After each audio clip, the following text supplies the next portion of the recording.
Bueno, mi querida familia, vamos a hacer como un pequeño recorderis. Tomé casi todos los temas que hemos estudiado para que entremos en sintonía para continuar todos los viernes hasta ahora, conectándonos en este tema tan importante, lo que es la escatología. Pero la escatología, como hacemos en la clase inicial, es el estudio de los tiempos finales. Y nosotros no estudiamos el tiempo final para saber cuándo viene Cristo, sino para estar preparados. El propósito de la profecía no es especular, ni saber qué día, ni la hora, porque nadie lo sabe, pero sí nos ayuda a aterrizar nuestra vida, a saber de que Cristo viene, Maranata, Cristo viene, y la iglesia tiene que estar ataviada. Y sabemos de que ese atavio lo hace el Señor. Él ha empezado una buena obra en nosotros, y nos la perfeccionará y la terminará. Pero en medio de ese caminar, el príncipe de este mundo va a querer hacernos extraviar de la sincera fidelidad a Cristo. Es la batalla que tenemos con los deseos de los ojos, la vanagloria de la vida y obviamente con este mundo caído. Entonces, el tema de hoy, que como digo, es como un compendio de los temas que hemos visto, se llama el día cercano, viviendo a la luz de la venida del Rey. Mis hermanos, vivimos en un mundo que nos urge anclar nuestra esperanza no en lo inmediato, no en el próximo logro, no en la próxima posesión, no en la próxima experiencia. Nuestros corazones son seducidos por el ritmo de la hora, se adormece. Pero hay una verdad, mis hermanos, que atraviesa los siglos, que resuena desde las primeras páginas de la revelación hasta las últimas, y que esta noche, Señor, en el nombre de Jesús, reclama nuestra atención absoluta. Jesucristo va a regresar. No como un bebé en un pesebre, mis hermanos, sino como el soberano Rey y juez en gloria.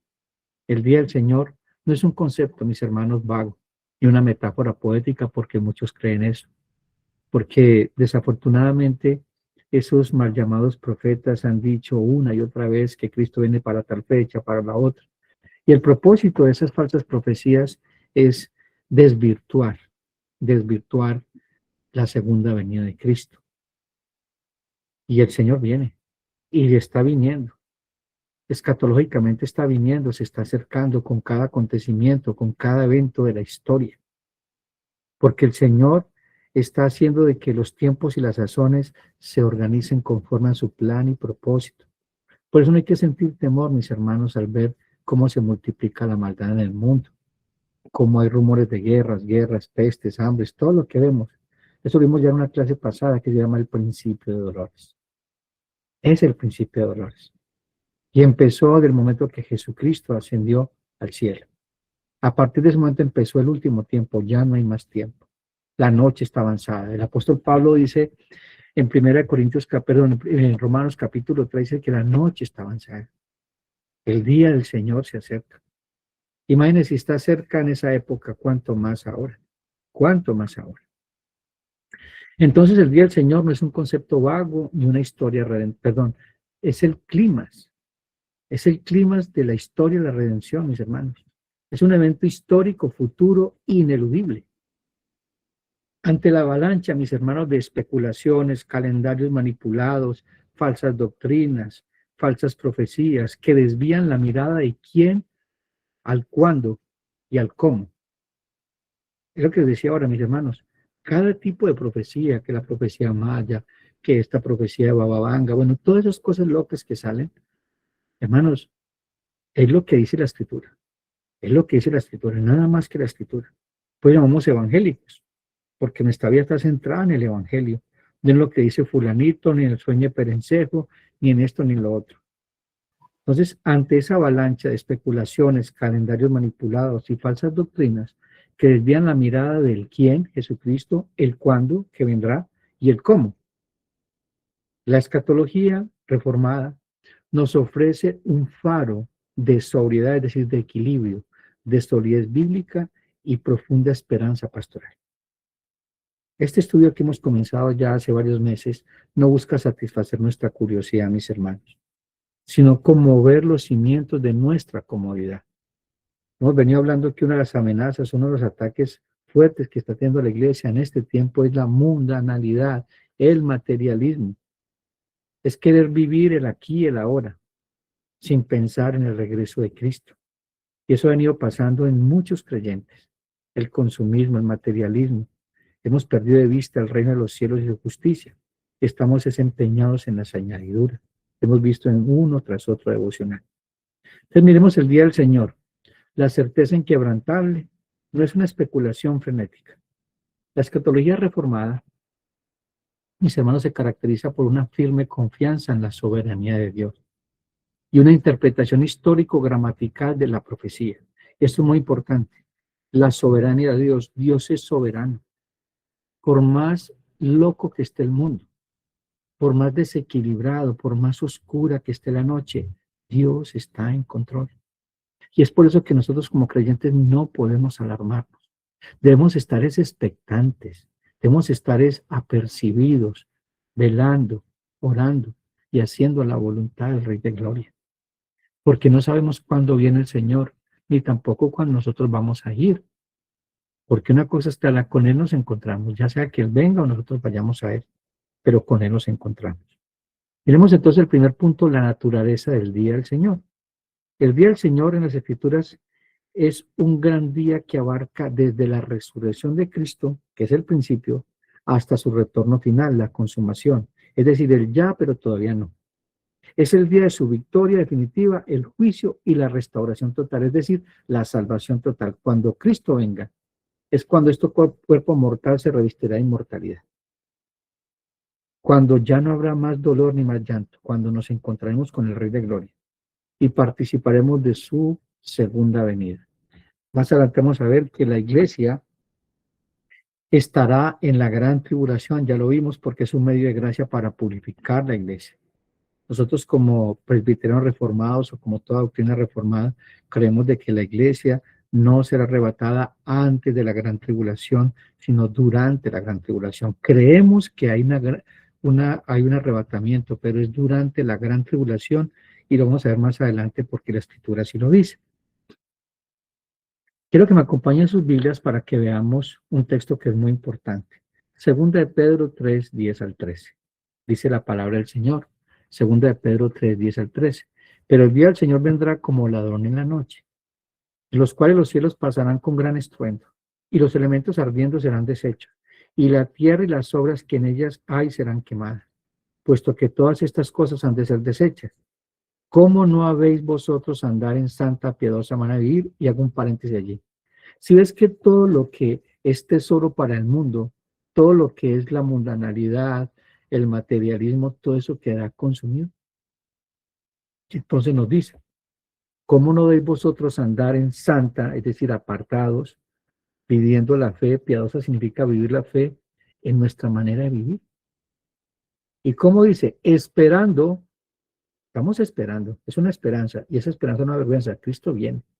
Y apresurándoos, es decir, diligentes para la venida del día de Dios, el cual los cielos encendiéndose serán deshechos y los elementos siendo quemados se fundirán.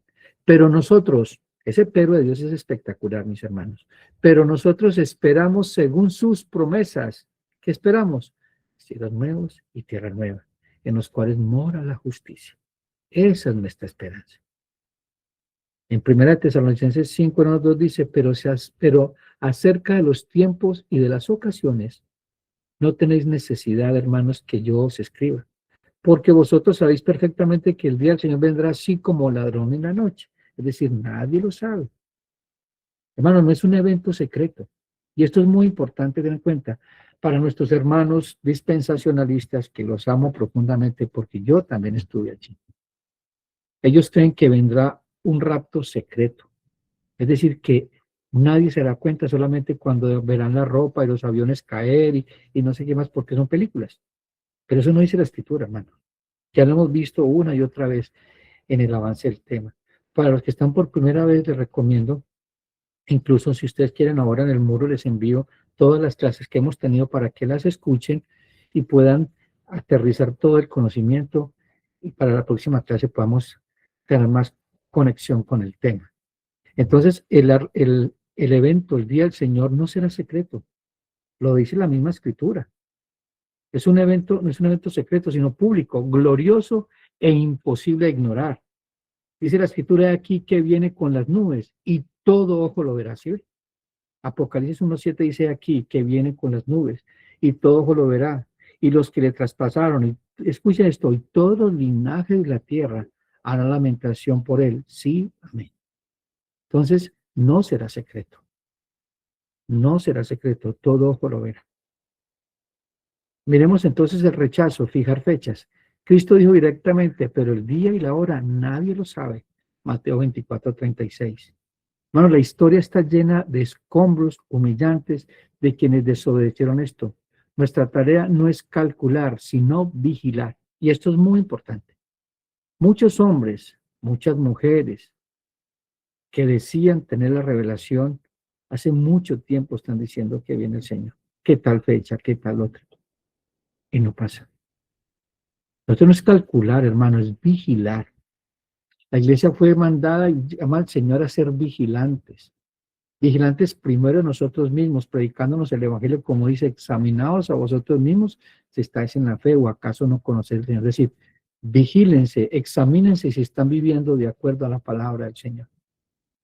Marcos 13:35 al 37 nos dice, velad pues, porque no sabéis cuándo vendrá el Señor de la casa, si al anochecer o a la medianoche, o al canto del gallo, o a la mañana, para que cuando venga de repente no os halle durmiendo.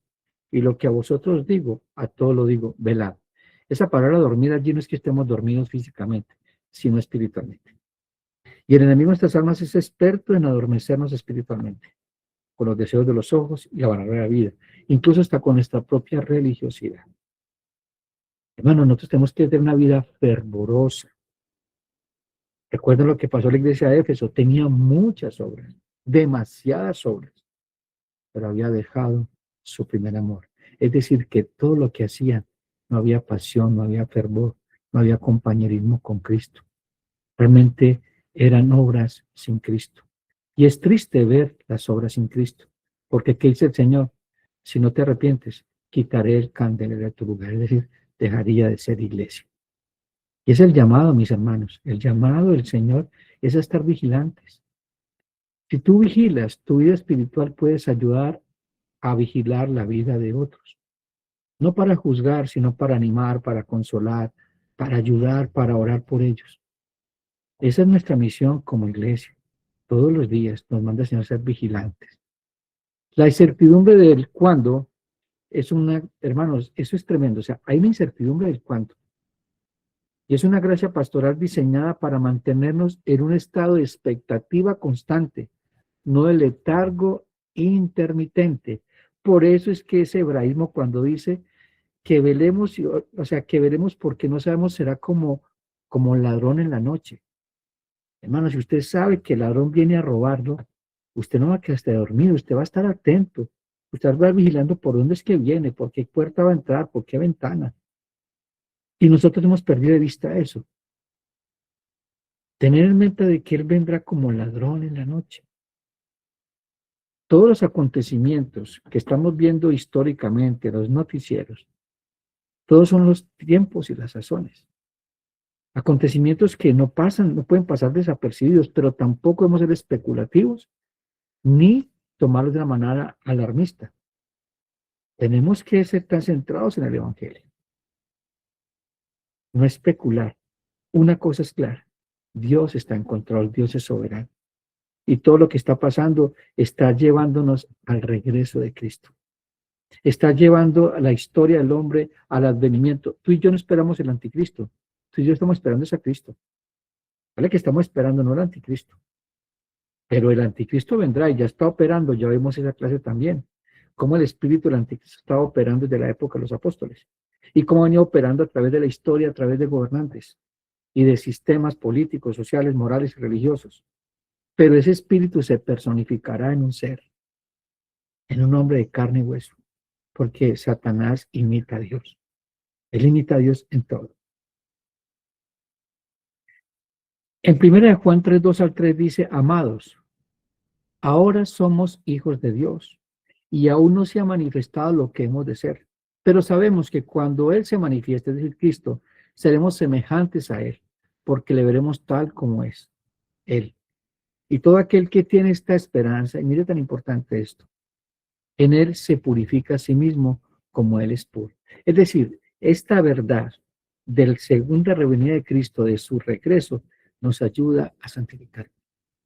Nos ayuda a estar más ocupados en la salvación con temor y con temblor que en las cosas de este mundo.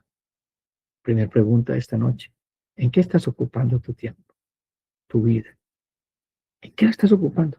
Sí hay que trabajar, pero ¿dónde estás trabajando? Hay gente que necesita conocer el Evangelio. Allí hay buenas obras para hacer para la gloria de Dios. ¿Estás orando por tus compañeros de trabajo, compañeros de universidad, por tus vecinos? Porque el Señor tiene que encontrarnos a nosotros haciendo la misión. ¿Y cuál fue la misión? No ser buenas personas. Es mostrar a Cristo con nuestra vida y predicando el Evangelio de Cristo. Somos cartas leídas, dice el Evangelio. Somos cartas leídas por el mundo. La señal de todas las señales. ¿Cuál es la señal de todas las señales? La señal más clara y bíblicamente que atestigua y que precede la segunda venida de Cristo es la predicación del Evangelio a todas las naciones. Esta es la señal de las señales. Por eso es tan importante cumplir con ese propósito y esa señal, predicar el Evangelio. Mira lo que dice Mateo 24:14. Dice, y será predicado este Evangelio del reino en todo el mundo para testimonio de todas las naciones, y entonces vendrá el fin. Si es que cuando predicamos el Evangelio, estamos cumpliendo ese propósito. No significa que porque tú y yo no lo prediquemos no se cumpla el propósito. No, Dios hace como hace. Pero lo triste es que nos perdamos ese privilegio de ser partícipes de esa historia tan espectacular, que es el plan de salvación y redención de la humanidad. Un plan que fue diseñado por Dios desde la eternidad pasada y nosotros lo despreciamos. Todos los que estamos aquí, alguien nos predicó el Evangelio. ¿Por qué no somos agradecidos con el Señor y con aquellos que predicaron el Evangelio, que nos discipularon? Es el regalo más grande que te dieron de predicar el Evangelio, de mostrar el amor de Cristo. Ese es el amor más grande que uno puede ofrecerle a alguien, a un hijo, a una hija, a un familiar. Es testificar de Cristo. El Señor nos manda eso, nos llama a eso, mis hermanos. Si tú eres negligente a eso, estás pecando contra Dios y contra tu prójimo. ¿Por qué? Porque, como dice la Escritura, si ves venir el ladrón, si ves venir el enemigo, y tú eres el atalaya, y no avisas al pueblo, la sangre de ese pueblo, de esa persona, quedará en tus manos. Pero si tú avisas y el vecino o el del pueblo no te escucha y no obedece, tus manos están limpias de su sangre. Pues que el apóstol Pablo, cuando se está despidiendo de todos los pastores y ancianos de la iglesia de Asia Menor, está en Mileto. ¿Qué dice Pablo?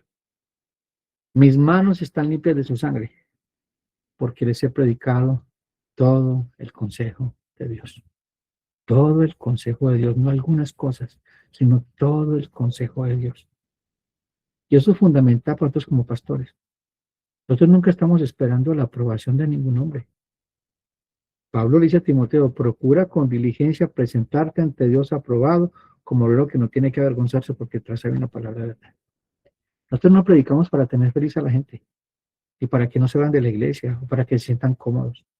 Nos predicamos todo el consejo de Dios, por más dura que sea la palabra.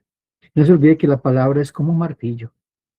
La palabra es como una espada que penetra hasta lo más profundo de nuestra alma y revela las intenciones que hay en nuestro corazón. Y todos tenemos que dar cuenta delante del Rey de Gloria, todos. Y todas nuestras cosas van a quedar expuestas a la luz de la palabra del Señor.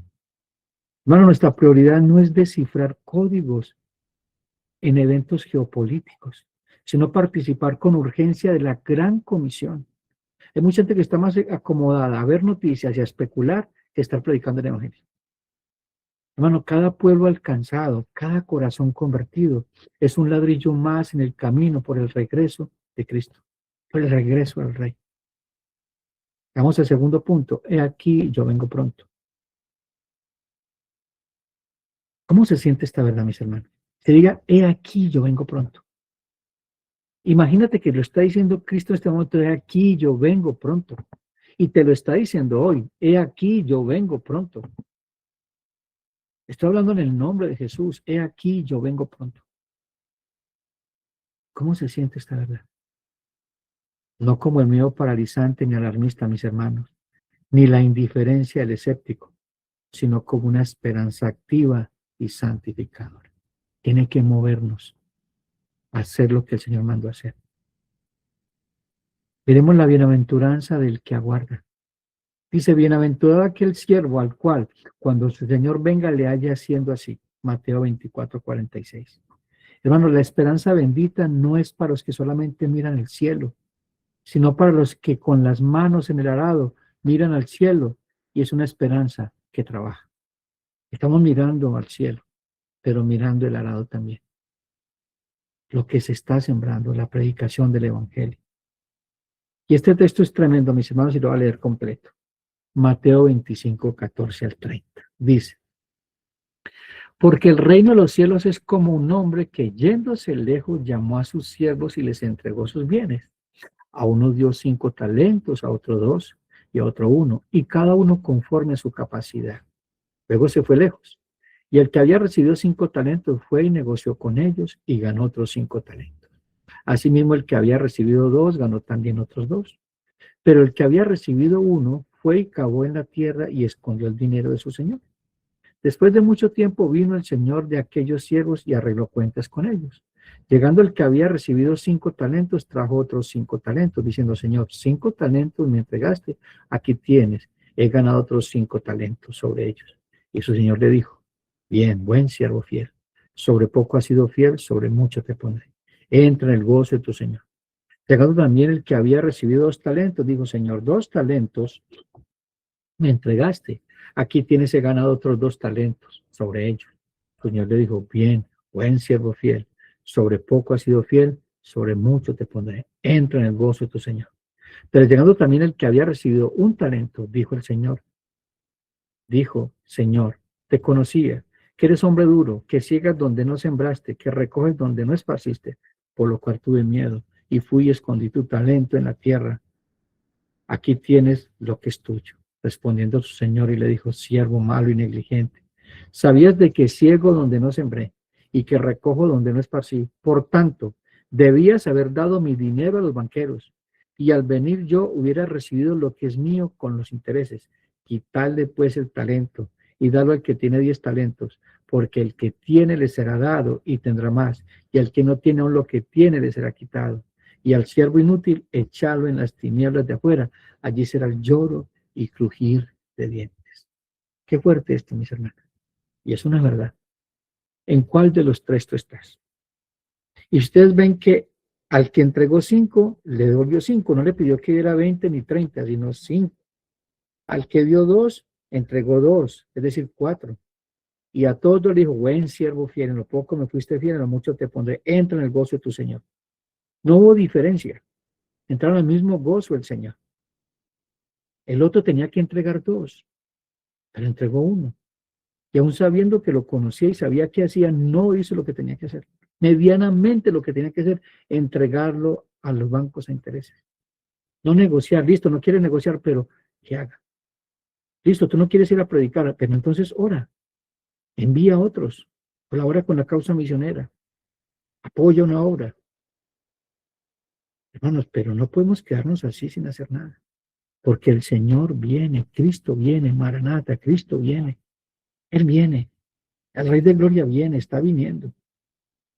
Veremos entonces el anhelo nupcial del Espíritu y la esposa. El Espíritu Santo entre nosotros grita, ven, y la iglesia, la esposa, responde desde su anhelo más profundo, amén. Sí, ven, Señor Jesús. Es lo que dice Apocalipsis 22:17. Hermanos, este no es un deseo de escape del mundo, sino la consumación con el amado. Es el suspiro final de la historia redentora. ¿Quién de los que está aquí no anhela encontrarse con el Rey de Gloria? ¿Quién de aquí no anhela que el Señor venga? ¿Anhelas que Cristo venga? ¿O tienes muchas cosas todavía por hacer? Mucho dinero por conseguir, muchos negocios por hacer, muchas casas que construir, muchos negocios por hacer. Que no te pase lo que pasó con el hombre que su cosecha había dado mucho fruto. Y dice la escritura que este hombre dijo a sí mismo, muchos bienes ha dado mi propiedad, mucha cosecha. Tomaré mis graneros, los haré más grandes. Y diré, alma mía, come, bebe, repósate y gózate. Y dice el Señor, necio, esta noche van a pedir tu alma, vienen por tu alma. ¿Qué harás? ¿O de quién será todo lo que has trabajado? Para reflexionar y para meditar esta noche, mis hermanos. La purificación de la esperanza. La segunda venida de Cristo nos purifica. Y todo aquel que tiene esta esperanza en Él se purifica a sí mismo, así como Él es puro. Juan 3:3. Hermanos, la verdadera esperanza escatológica, es decir, la venida de Cristo, tiene un efecto en nuestra vida inmediato. Nos despega de la mediocridad. Hermanos, no podemos ser mediocres. ¿Qué dice el Señor Jesucristo? ¿Ustedes qué hacen de más? Si aman a los que os aman, si sirven a los que os sirven, si perdonan a los que perdonan, ¿qué hacen de más? O sea, ¿por qué esa mediocridad? Nosotros tenemos que caminar una milla más. ¿Ustedes creen que no es caminar una milla más pedirle perdón al enemigo, sabiendo que fue el que me ofendió? Estoy haciendo lo que el Señor mandó. Sé que es fácil perdonar a aquel que me lastimó, pero estoy haciendo lo que el Señor mandó. Sé que es fácil darle comer al enemigo, vestirlo, pero es lo que Dios mandó. Tenemos que exponernos de todos los argumentos y hacer lo que el Señor mandó. No lo que dice mi corazón, no lo que dice el mundo, no lo que dice nuestra emociones, es lo que dice el Señor, por más duro que sea. Él nos llama a hacer sacrificios vivos. Pablo que dice en Romanos capítulo 12, versículo 1, por las misericordias de Dios os ruego que os presentéis como sacrificios vivos, agradables y perfectos delante de Dios, que es vuestro culto racional. Hermanos, somos sacrificios vivos. Como vivimos, somos sacrificios vivos. Como pensamos, como actuamos, como mostramos a Cristo. ¿Cómo me atrevo a aferrarme a ese pecado? A cultivar la vanidad o alimentar esa amargura. O sea, esa mediocridad de cómo me atrevo a aferrarme a ese pecado, a cultivar esa vanidad y a alimentar esa amargura. Si en cualquier momento las trompetas pueden resonar, hermano, y puedo estar frente a aquel que perfora el más disimulo con su mirada, amor y santidad. Hermanos, no va a haber ninguna excusa, hermano. No va a haber ninguna sola excusa, no hay ningún argumento cuando venga el Rey de Gloria. Debemos vivir de un modo maranata. Tenemos que estar en modo maranata otra vez, hermano. Si Cristo viene, Cristo viene. Entonces, ¿cómo vivimos mañana? ¿Cómo esta verdad mueve el piso del que se acomoda? Nos lleva a reevaluar y a establecer nuestras prioridades. Como dice Mateo 6:19-21, no os hagáis tesoros en la tierra, donde la polilla y el orín corrompen, y donde los ladrones minan y hurtan, sino haceos tesoros en el cielo, donde ni la polilla ni el orín corrompen, y donde los ladrones no minan ni hurtan, porque donde esté vuestro tesoro, allí también estará vuestro corazón. ¿Dónde está tu tesoro? Hermano, ¿dónde está tu corazón? Seamos honestos. Seamos honestos, viejo. Nuestro corazón no está en el reino de los cielos. Está en las dádivas del reino. Por eso vivimos tan amargados, tan insatisfechos, sin contentamiento, sin gozo de la salvación. Porque más importante el pan nuestro de cada día que aquel que da el pan. Es más importante el vestido que aquel que da el cuerpo. ¿Dónde está tu corazón? ¿Dónde está tu corazón? Cada uno se responderá. Pero también tendrá que tomar decisiones. Frente al Rey de Gloria, no frente a un pastor, sino frente al Rey de Gloria. Frente al Espíritu Santo que está en medio de nosotros, guiándonos a toda verdad. Hermanos, invierte tu retorno, sea eterno. O sea, todo lo que tú inviertas ahora, invierte en el reino. Invierte en el reino de los cielos. ¿Y quién está en el reino de los cielos, hermano? Todo lo que tiene que ver con la esfera espiritual, con la iglesia, con la salvación de otros, con consolar y animar, con dar pan al hambriento.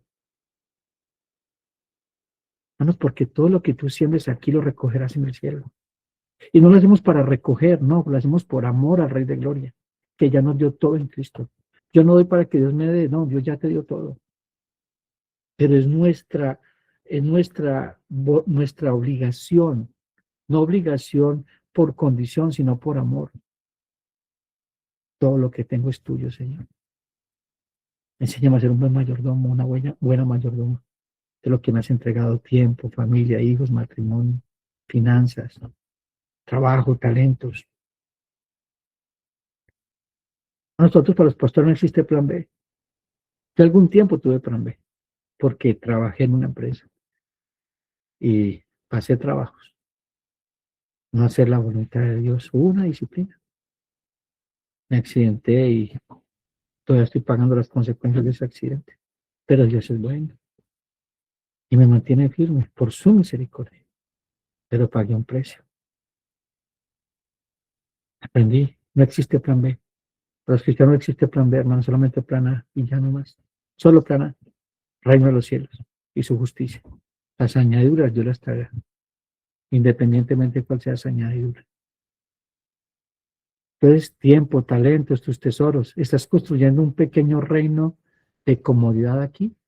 ¿O estás invirtiendo en el reino que será revelado?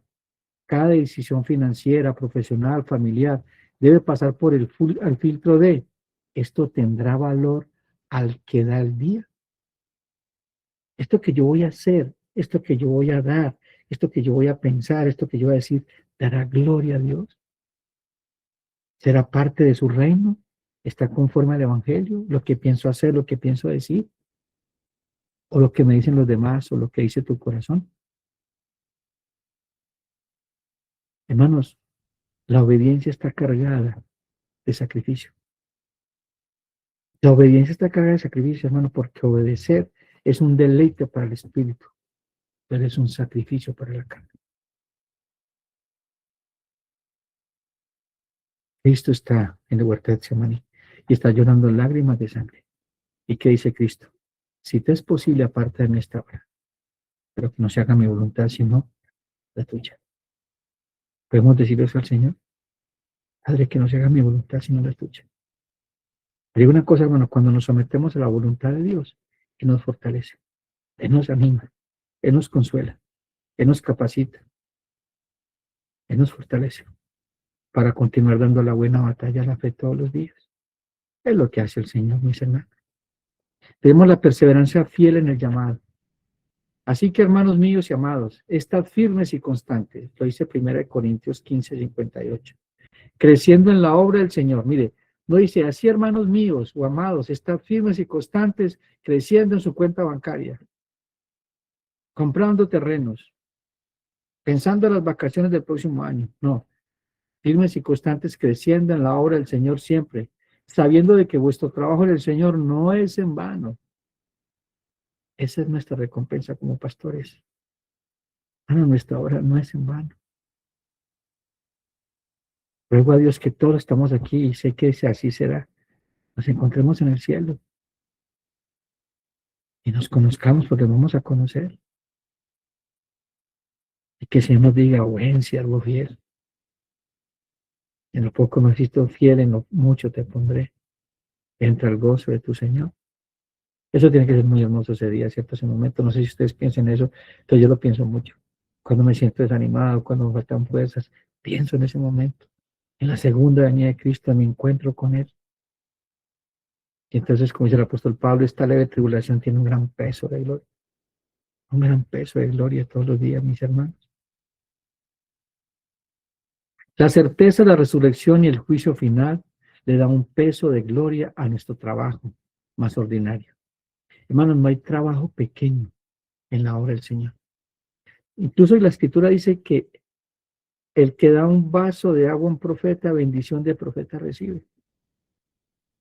Hermanos, cuando usted estás participando en la obra del Señor, estás participando en la obra de la iglesia universal, esa iglesia católica. La palabra católica significa universal en toda la tierra.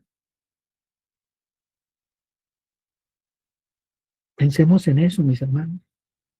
Hagamos tesoros en el cielo. Tu tiempo, todo sea para el Señor. No te eximas nada para el Señor porque todo le pertenece a Él. Por Él y de Él y para Él sea la gloria. Por los siglos de los siglos. Amén. La certeza de la resurrección y el juicio final le da un peso de gloria a nuestro trabajo más ordinario. Saber que vuestro trabajo en el Señor no es en vano. Sirve en tu iglesia local. Ama a tu cónyuge, por más difícil que sea, mis hermanos. Y esto es tremendo, mis hermanos, porque, y lo hago para los que somos casados, el matrimonio es para santificación, no para ser felices, hermano. El gozo es el resultado de mi relación con Cristo. Yo no me caso para ser feliz, yo me caso para ser más como Cristo como esposo. Que tú no te casas, mujer, para ser feliz, sino para ser como iglesia, para con su esposo. El matrimonio fue hecho para santificación, para mostrar nuestros pecados y llevarlos a la cruz de Cristo, no para juzgarnos los unos a los otros, no para amarnos los unos a nosotros. Dios no se equivocó con la esposa o el esposo que tienes. Todos quisiéramos. ¿Quién no quiere un matrimonio sin problemas? Todo playa, brisa y mar, hay problemas. Hermanos, un matrimonio sin conflictos no es matrimonio. Relaciones de pareja van a haber conflictos con nuestros hijos, porque todos somos pecadores. En nuestro corazón hay orgullo, hay soberbia, hay altivez y hay pecados. La pregunta es, ¿qué estás haciendo con ellos? ¿Los cargas tú o los llevas a la cruz de Cristo? Porque si los cargas tú, te estás llenando de una cantidad de cosas. Amargura, dolor, resentimiento, tristeza, frustración. Pero cuando lo llevas a Cristo, puedes decir, Padre, perdónalo porque no sabe lo que hace. O él puede decir, Padre, perdónalo porque no sabe lo que hace. ¿Qué es la dinámica de la iglesia? Usted se imagina uno como pastor en la iglesia que un hermano antes pecó, entonces fuera de la iglesia. Aquí no vuelva. Perdón por el pastor que también es pecador. No, hermanos, la iglesia de Cristo es un cuerpo vivo, no es un club social. Tenemos que quitarnos de la mente esa mentalidad que tenemos católica romana. Creer que la iglesia es un lugar donde llegamos. No, la iglesia somos nosotros que llegamos a ese lugar para que ese lugar se congregue la iglesia. Hermanos, la certeza de la resurrección y el juicio final le da un peso de gloria a nuestro trabajo más ordinario. Sabes que tu trabajo, el Señor, no es en vano. Sirve a tu iglesia local, ama a tu cónyuge, cría a tus hijos, sé íntegro en tu trabajo, como si Cristo volviera hoy. Porque en un sentido escatológico, Él siempre está a punto de volver. Creo que esto ya se lo dije a ustedes. Nosotros como pastores predicamos como si Cristo hubiera muerto ayer, resucitado hoy, venido mañana. Es con un sentido de urgencia. No sé si usted lo han notado en los devocionales, en los sermones que Dios me permite predicar. Siempre hay un sentido de urgencia. Porque puede ser mi último sermón. O puede ser el último sermón que tú escuches. El día de tu salvación es hoy, no mañana. El día de ponerte a cuentas con el Señor es hoy, no mañana. Porque quizás mañana no estemos. Quizás mañana no amanezcamos. Quizás abramos nuestros ojos hoy y lo abremos ya en la gloria del Rey, allá en el paraíso, donde nos está esperando nuestro Señor. Hermanos, el evangelismo con urgencia y compasión. El Señor no tarda su promesa, como dice 2 de Pedro 3:9. El Señor no tarda su promesa, según algunos lo tiene por tardanza, sino que es paciente para con nosotros. Escucha esto, no queriendo que ninguno perezca, sino que todos procedan ¿qué? Al arrepentimiento. Hermanos, ¿y cómo no hay arrepentimiento si no hay quienes prediquen? ¿Cómo no hay arrepentimiento si no hay quien disipule? Si hay quien consuele, que ore, que anime. ¿Cómo va a pasar eso? Y esa misión no la tiene la gente del mundo, la tiene otra la iglesia. Es la misión que tú y yo tenemos, mis hermanos. No la tiene el vecino, la tienes tú. Es tu obligación, es tu responsabilidad. Bueno, la demora del Señor no es una tardanza, sino paciencia. No queriendo que ninguno perezca, sino que todos procedan al arrepentimiento. Nuestra proclamación del Evangelio debe estar sumergida en esta doble verdad. El juicio es seguro, es un motivo de urgencia. La paciencia de Dios es real, motivo de compasión. Cada persona que conoces está destinada a encontrarse con Cristo, ya sea como Salvador o como juez. De alguna manera se va a encontrar. Lo triste sería que nunca escuchara el Evangelio. Que dice Filipenses 2:9-11, por lo cual también Dios lo exaltó hasta lo sumo y le dio un nombre que es sobre todo nombre, para que en el nombre de Jesús se doble toda rodilla de los que están en los cielos y los que están en la tierra y debajo de la tierra, y toda lengua confiese que Jesucristo es el Señor, para gloria de Dios. El regreso de Cristo, el día del Señor, es un sufrimiento con esperanza. Como dice el apóstol Pablo en Romanos 8:18-25, pero tengo por cierto que las aflicciones del tiempo presente no son comparables con la gloria venidera que en nosotros ha de manifestarse, porque el anhelo ardiente de la creación es aguardar la manifestación de los hijos de Dios, porque la creación fue sujeta a vanidad, no por su propia voluntad, sino por causa de aquel que la sujetó en esperanza. Porque también la creación misma le será libertada de la esclavitud de la corrupción, a la libertad gloriosa de los hijos de Dios. Porque sabemos de que toda la creación gime a una, y aún está con dolores de parto hasta ahora. Y no solo ella, sino también nosotros mismos, que tenemos las primicias del Espíritu Santo. Nosotros también gemimos dentro de nosotros mismos esperando la adopción, la redención de nuestro cuerpo, es decir, la venida de Cristo, que nos dará un cuerpo glorificado. Porque en esta esperanza fuimos salvos, pero la esperanza que se ve no es esperanza, porque lo que alguno ve, hay que esperarlo. Pero si esperamos lo que no vemos, con paciencia aguardamos. Bueno, la genial de la creación, mis hermanos, el dolor, la injusticia, la enfermedad, todo clama por la redención final. La venida de Cristo es la gran respuesta de Dios al sufrimiento. Nos permite gemir con esperanza, sabiendo de que nuestra esperanza liviana aflicción momentánea produce en nosotros un cada vez más grande y excelente peso de gloria, como dice Pablo en 2 Corintios, y les leo: por tanto no desmayamos. Antes, aunque nuestro hombre exterior se va desgastando, el interior no obstante se renueva de día en día, porque esta leve tribulación momentánea produce en nosotros un cada vez más excelente y eterno peso de gloria, no mirando nosotros las cosas que se ven, sino las cosas que no se ven. Pero las cosas que se ven son temporales, pero las que no se ven son eternas. Hermanos, despertemos. El día del Señor no es un tema para expertos en profecía, es la brújula orientadora de la vida cristiana. Nos recuerda de que somos peregrinos, no residentes permanentes de esta tierra, extranjeros que anhelan su patria. Esta noche, mis hermanos, Cristo nos habla a través de su palabra, no para que construyamos líneas de tiempo, sino para que ajustemos nuestras vidas al tiempo de Dios. Quizás hoy, quizás en 100 años, pero Él viene. Y ante esa certeza solo hay dos posturas posibles: la del siervo infiel, que creyendo que su Señor tarda, comienza a golpear a sus consiervos y a embriagarse, Lucas 12:45, o la de la virgen prudente, que con su lámpara llena de aceite espera con gozo y expectativa a su esposo, dice Mateo 25, el 1 al 13. ¿Con cuál te identificas esta noche?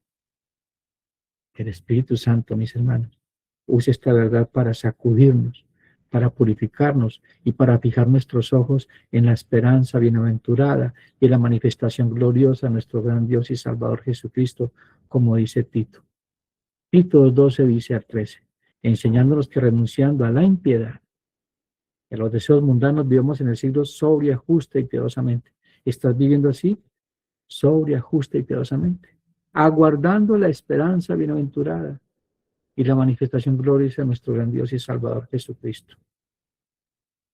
Mi querida familia y hermanos y hermanas en la fe, este ha sido la clase de esta noche. Era como un recorderis de casi todo lo que hemos visto, para que el próximo viernes entremos en materia con el tema de lo que es el juicio final. Es un tema importante. Luego vamos a ver lo que es el infierno. Vamos a ver también lo que es, en síntesis, la segunda venida de Cristo. Entonces el propósito es ese, hermano, crecer en la fe. Vamos a orar y luego tiempo para preguntas y respuestas.